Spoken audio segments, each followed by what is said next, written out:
Hey guys, welcome back to this channel. In this video I'll be showing you guys how you can add the adjustments like layer to your videos on CapCut PC. For instance, there's this video here and I don't want to adjust it. I'll actually just select another video. To add in the adjustments layer, go to adjustment here and select the plus button on custom adjustment.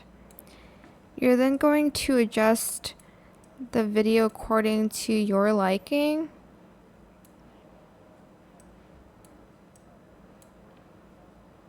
Just adjust it,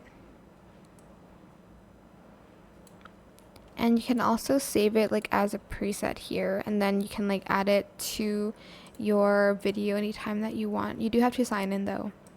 I hope it was helpful for you guys. Don't forget to like, comment, share, and also subscribe to this channel if you haven't done that already. If you have any more questions about this video, just leave it in the comment section down below. I will try my best to answer them all for you guys. And if you found this video helpful, please click the thanks button as well. That is it. Thank you so much for watching. Bye.